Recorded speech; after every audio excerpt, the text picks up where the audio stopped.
Ini hal yang menarik. Kenapa tadi saya menanyakan soal detail jam? Karena tadi disebutkan pukul 22.05 ada hubungan komunikasi antara Widi dengan Vina, dan Vina masih baik-baik saja 22.05.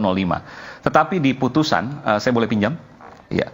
Di dalam putusan, boleh sebutkan? Ya, disebutkan bahwa pada pukul 21.00 itu nanti dibacakan. Pada pukul 21.00 itu sudah dilakukan penganiayaan. Nah, bagaimana mungkin ketika pukul 21.00 dilakukan penganiayaan, tapi waktu 1 jam kemudian, mohon maaf, 1 jam kemudian pukul 22.05, Vina masih komunikasi dengan Widi baik-baik saja. Saya ke Bung Farhat. Bung Farhat, bisa jelas mendengar saya? Kalau tidak, bisa diulangi baik. Yang singkat. Iya, ini kan 21.00 ya. Disebutkan dalam putusan itu masih sudah dilakukan proses penganiayaan kalau dalam putusan. Tapi ternyata menurut pengakuan Widi, pukul 22.05, 1 jam setelah 21.00, itu masih telepon-teleponan antara Widi dan Vina dan baik-baik saja. Betul ya, Bung Farhat?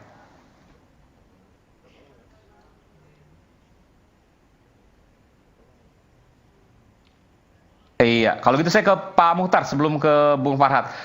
Bung Muhtar? Ya, selamat malam Bang Iman. Selamat malam. Tadi saya detail menjelaskan soal jam. Ini hal yang menarik ini. 21.00 di putusan sudah dilakukan penganiayaan, tapi 22.05 tadi pengakuan dari Widi masih teleponan dengan Vina dan baik-baik saja. Betul? Betul, betul. Itu yang disampaikan oleh mereka kepada kami. Jadi apa yang ada di benak Anda? Apa yang ada di logika Anda ini? Baik.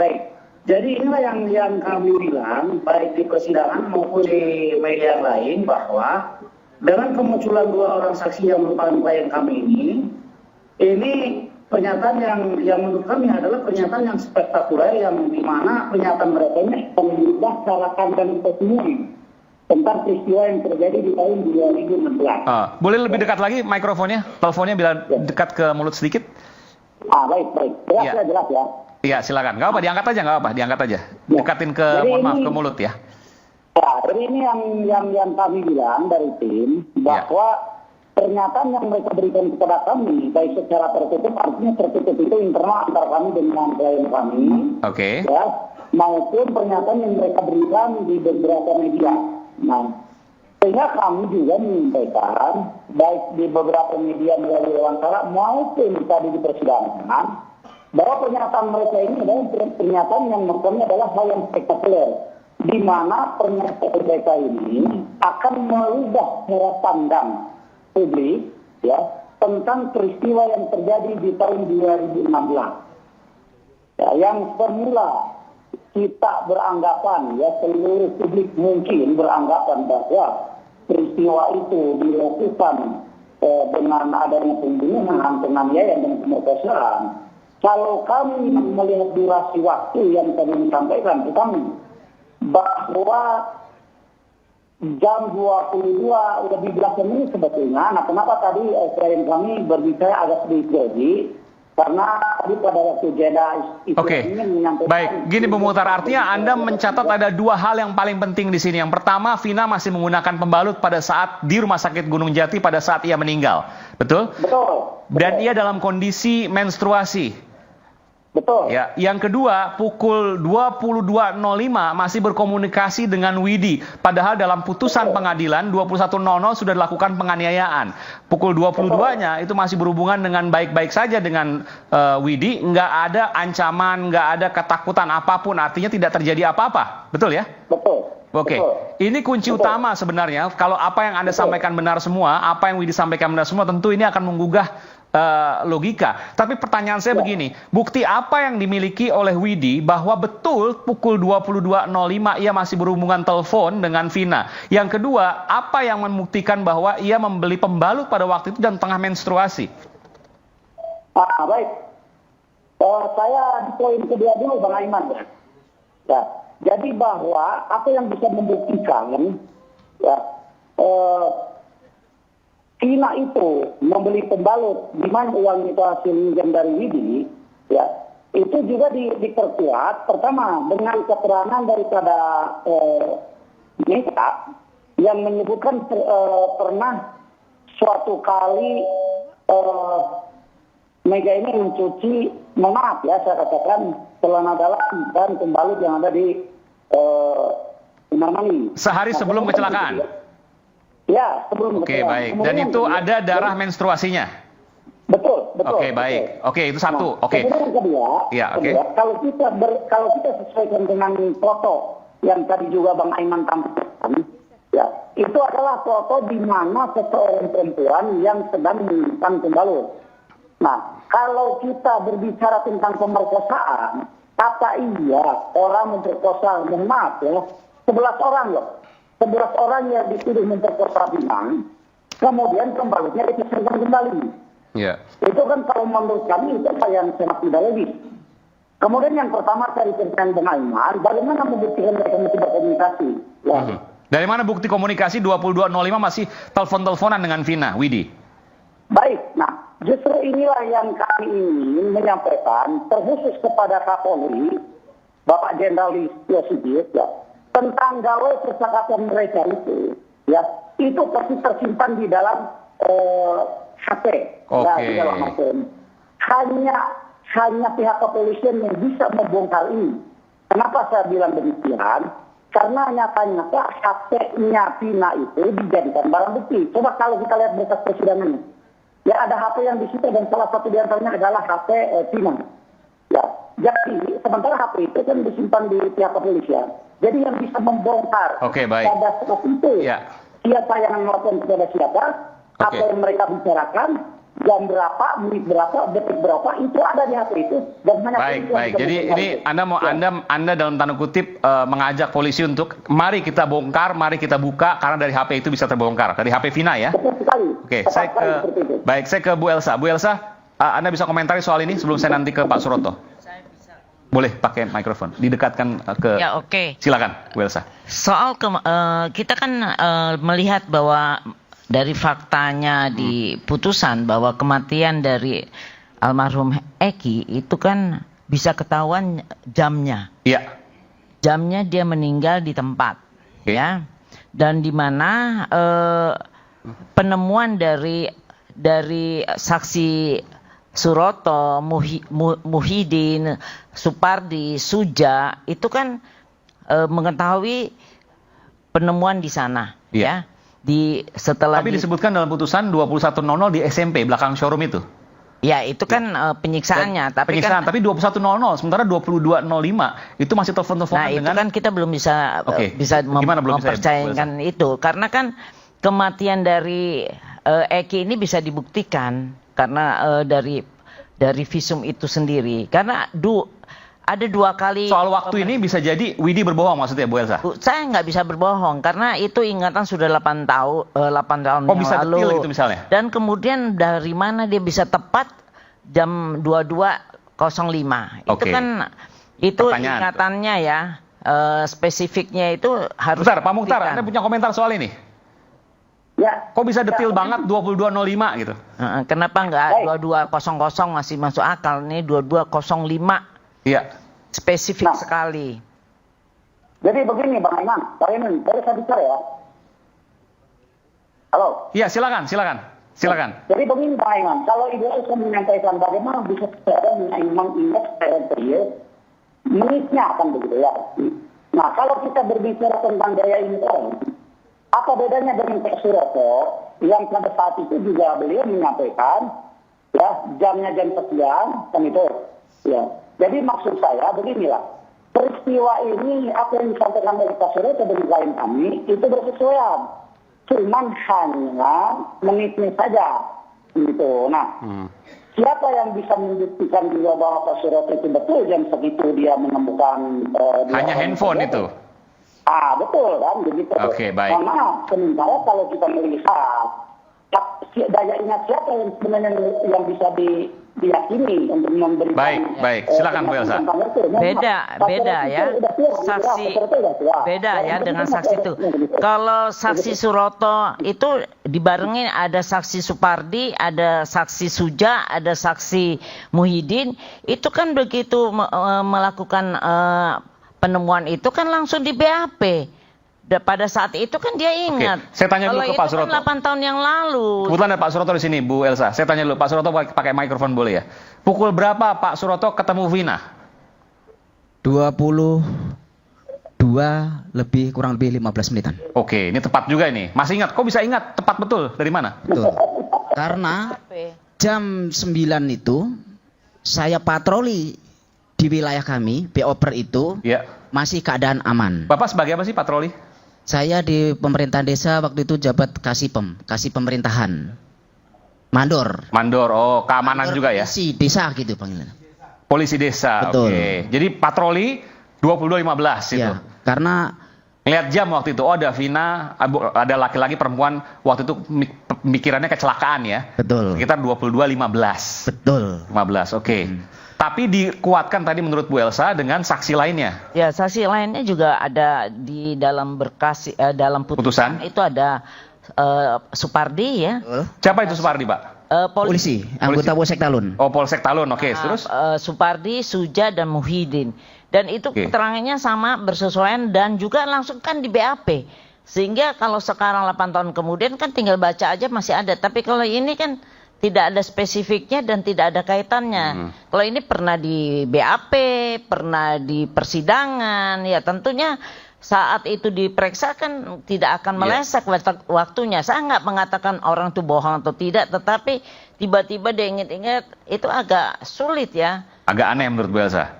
Bukan aneh lagi, bagaimana dia tiba-tiba dia muncul dan tidak pernah di BAP. Apakah dia punya diary-nya dia? Oke, saya tanya ke Pak Muhtar. Pernah di BAP nggak? Siapa? Widi dan Mega. Baik, kedua orang klien kami ini memang belum pernah di BAP. Kenapa demikian? Karena memang mereka belum pernah disentuh oleh pihak manapun untuk memberikan kesaksian. Itu yang pertama. Oke. Kemudian yang kedua, ini baru pertama kali di pengadilan ini memberikan kesaksian ya. Pada saat kejadian pun tidak memberikan. Kenapa seperti itu waktu itu? Nah, karena yang saya bilang tadi, kedua orang klien kami itu belum pernah disentuh. Padahal ada pernyataan katanya Vina di beberapa media yang menyatakan bahwa Vina itu punya teman 2 orang. Iya. Satu turut, satu gemuk. Yang gemuk sering ngantar Vina sampai pintu rumah. Mega dan Widi maksud Anda? Ya betul. Yang kurus itu sering dulu di pinggir jalan. Nah ini orangnya. Yang kurus ini Widi, yang gemuk itu Mega. Dan itu. Nah, cuman kenapa mereka baru memberikan kesaksian perkara? Ya itu tadi yang saya bilang. Mereka belum pernah disitu oleh siapapun untuk dimintai keterangan. Begitu. Ya. Ini dua-duanya teman dekat Vina ya? Betul, teman Vina. Bahkan justru menurut pengakuan mereka, Vina itu lebih akrab kepada mereka. Saya boleh tanya nggak ke Mega Widi? Ya. Pernah nggak didatangi polisi dimintai keterangan misalnya terkait kasus Vina, Mega dan Widi? Mungkin bisa jawab? Tidak pernah sama sekali? Iya, tidak. Mega? Tidak. Tidak pernah. Ditelepon pun tidak pernah pasca kejadian itu? Tidak. Kenapa demikian? Kenapa bisa belum datang ke situ? Kenapa sekarang kok tiba-tiba mau keluar kemudian menyampaikan ini, Mega dan Widi? Masing-masing boleh menjawab, silakan. Apa alasannya? Alasannya ada yang dibebaskan mereka sih. Gimana? Mohon maaf. Jadi gini, Bang Aiman terus ya. Enggak, biar Mega dan Widi yang jawab, Bung Muhtar. Kenapa baru sekarang mau keluar? Enggak apa-apa. Enggak apa-apa. Enggak apa-apa.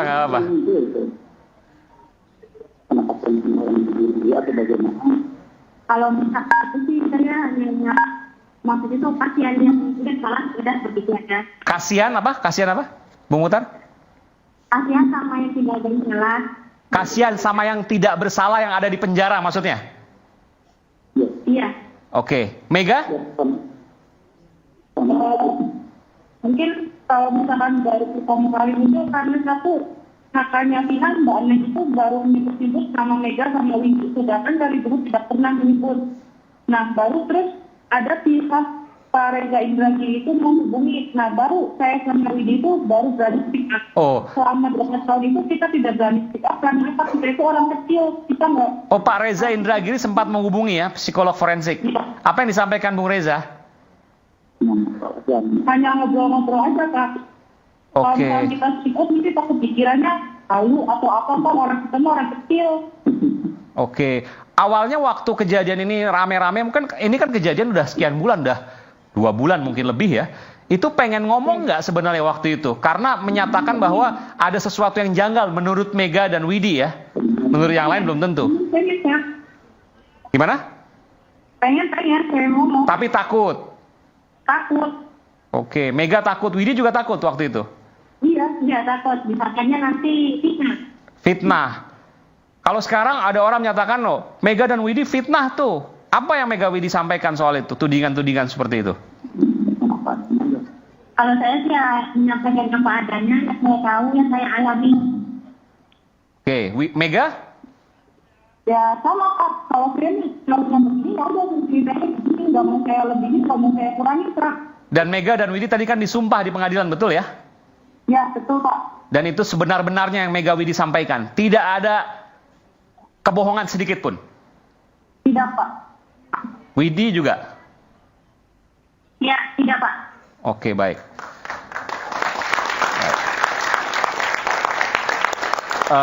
Saya ke Bung Rasman. Bung Rasman, ini kalau memang benar apa yang disampaikan keduanya, ini luar biasa, data yang luar biasa. Pukul 21.00 di hari kejadian tanggal 27 kalau tidak salah ya, tanggal 27 Agustus ya, itu sudah dilakukan penganiayaan karena dikatakan di belakang showroom kan, sementara di belakang showroom dikatakan sebagai tempat penganiayaan, artinya eksekusi dan lain sebagainya, perkosaan di situ.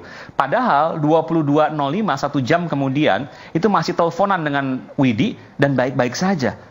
Apa yang bisa Anda sampaikan? Baik, terima kasih. Pertama, saya ingin sampaikan bahwa sekali lagi saya ulangi, putusan PK yang diajukan oleh saudara Farhad Abbas CS terhadap gugatan PK atau permohonan saudara Saka Tatal itu tidak akan dibacakan oleh majelis hakim yang sekarang. Kenapa itu perlu saya tegaskan? Karena banyak masyarakat yang bertanya, apakah ini seperti pra-peradilan? Dibacakan oleh hakim. Saya nyatakan itu tidak. Betul. 3 anggota majelis hakim, 1 ketua itu hanya memeriksa perkaranya dan nanti akan dibawa ke Mahkamah Agung. Jadi perdata sebenarnya ini ya? Ya, Mahkamah Agung lah yang akan memutuskan perkara ini. Jelas ya? Nah, yang kedua, saya secara jujur mengatakan makin prihatin saya begitu banyak saksi yang bermunculan baru. Tanpa dia diperiksa oleh polisi, tanpa memberikan kesaksian di pengadilan. Tapi berani bersuara. Seperti yang 2 orang ini. Saya pikir ini super IQ-nya di atas Habibie lagi nih. Kenapa seperti itu? Mungkin saya saya juga enggak. Saya begini. Saya challenge Anda, Bung Rasman. Pada waktu itu kan mungkin saja polisi mungkin miss dan lain sebagainya bisa saja kan? Bukan. Artinya yang tidak diperiksa belum tentu tidak mengetahui. Bukan. Mega tadi maksud saya dengan teman-temannya. Betul. Dia ingat betul pukul 20 sekian. Lewat 05. 22.05 betul. Ya. Sedangkan Pak Suroto klien saya, orang yang pertama kali menemukan almarhumah Vina dan Eki, itu pun dia mengatakan lebih kurang pukul 22 lewat 15 menit. Kan begitu Pak Suroto? Nah, tetapi kok ada saksi muncul baru, berani bersuara, apalagi ada yang mencabut seperti Liga Akbar, seperti Dede, dan lain-lain. Sekali lagi saya katakan, saya makin gelisah. Pikiran saya, Bu Elsa, sebagai senior, teman-teman semua para pengacara, kita wajib gelisah sekarang. Kenapa? Karena hukum ditabrak oleh hukum itu sendiri. Sampai hari ini, Bung Aiman, saya belum menemukan dasar bahwa gerasi yang ditolak oleh Presiden dapat melakukan PK. Nah, boleh saja kemarin pengacaranya Krisnamurti dengan Farhad Abbas mengatakan bahwa Sakat Tatal tidak pernah mengajukan PK. Tetapi dalam tata cara pengajuan PK dapat diajukan pertama oleh keluarganya, oleh terpidana, dan atau oleh pengacaranya. Saya masih ingat di sini duduk. Waktu itu Sakat Tatal, di sini 3 kursi, terus ada kakaknya. Saya tanya di sini, apakah pernah menandatangani pengajuan gerasi kepada Presiden? Dia jawab, kami lupa. Banyak tanda tangan. Nah, saya tantang Krisnamurti kemarin dengan Farhad Abbas. Kalau Anda mengatakan tidak ada pengajuan PK, datang ke lapas. Karena syarat gerasi diajukan ke lapas, lapaslah yang membawa kepada Mahkamah Agung, mempelajari di bawah pengawasan DPR, baru ke Presiden. Keluarlah Kepres. Keputusan Presiden menolak atau menerima itu adalah putusan yang berkekuatan hukum. Maka untuk membatalkan gerasi harus dengan Kepres. Konstruksi hukumnya adalah apa yang kita sebut dengan contrarius actus. Lembaga yang berwenang, maka lembaga itu juga yang bisa membatalkan. Saya ke Bung Farhad nih. Sebenarnya saya mau tanya juga nih. Silakan. Kenapa kok Bung Rasman ngelaporin Bung Farhad? Kan pernyataan Bung Farhad di yang media. seperti ini. Narasumber kan tidak boleh dipidana, narasumber tidak boleh dikriminalisasikan. Begini, kalau semua orang suka-suka bicara di media, nyebut-nyebut orang mantan pengacara, bagaimana kalau saya sebut Bung Aiman sekarang mantan terperiksa di Polda, benar kan? Artinya pernah. Betul. Apakah sekarang masih terperiksa? Kan tidak. Tidak. Nah, kalau saya dikatakan mantan pengacara, sebagai apa Farhad Abbas mengatakan saya mantan pengacara? Ya, artinya kalau mantan pengacara, berarti saya tidak pengacara lagi. Sampai hari ini tidak ada putusan pengadilan yang berkekuatan hukum tetap yang menyatakan saya bukan pengacara, mencabut bas saya. Pertanyaan begini, ya itu mungkin salah, misalnya ya salah ya. Nanti saya akan tanyakan juga Bung Farhad. Tapi kan tidak perlu dilaporkan. Kenapa harus dilaporkan? Karena anak ini sejak 2022 sudah mengganggu saya. Cuma dia nggak sanggup menghadapi saya. Sekarang ini bilang-bilang tidak ada maaf. Kau yang tidak ada maaf untuk kau Farhad. Mulai hari ini saya akan kejar kau sampai tuntas perkara kau dengan saya. Saya tidak main-main. Jadi, orang seperti Farhad, contoh ya, saya kasih gambaran. Di dalam kasus ini, ingat ya, Kepres dibatalkan kembali oleh Kepres, Kak. Itulah contrarius actus yang saya tahu. Sementara kewenangan ini, kalau sudah diajukan kepada Presiden, kemudian ditolak, mengajukan PK untuk membuktikan bahwa tidak pernah ada pengajuan gerasi, saya minta agar Farhad dan kawan-kawan membawa bukti novum, kan gitu Kak ya, bahwa dia tidak pernah mengajukan itu. Itu mungkin dapat diterima, tapi poin dari lebih 10 novum mereka, menurut gambaran data yang saya punya, itu lebih dari setengahnya itu tidak kuat Bapak. Apalagi berani Farhad mengatakan tadi, kita ini orang hukum, saya diajari Kak Elsa, presumption of innocence, praduga tidak bersalah. Dia bilang, ini bukan pembunuhan, tapi ini adalah kecelakaan. Bapak, kalau kecelakaan, Pak Suroto ini sudah lebih 50 kali menolong orang kecelakaan. Benar tidak Pak? Tolong jawab Pak. Angkat Pak, mic-nya Pak. Benar Pak? Betul sekali. Benar. Pernahkah Bapak menemukan orang kecelakaan? Apakah kecelakaan tunggal? Apakah tabrakan dengan mobil atau sepeda motor atau sepeda angin yang seperti kejadian dengan Vina dan Eki? Apakah pernah seperti itu Pak? Tidak pernah. Tidak pernah. Kenapa tidak pernah? Karena ini jalan adalah mendaki, Bung Aiman. Mendaki. Kalau dia di situ kecelakaan, dia nabrak siapa? Di sini ada trotoar. Terus beliau ini lihat antara helm dengan Vina dan Eki itu berjarak sekitar 2 meter.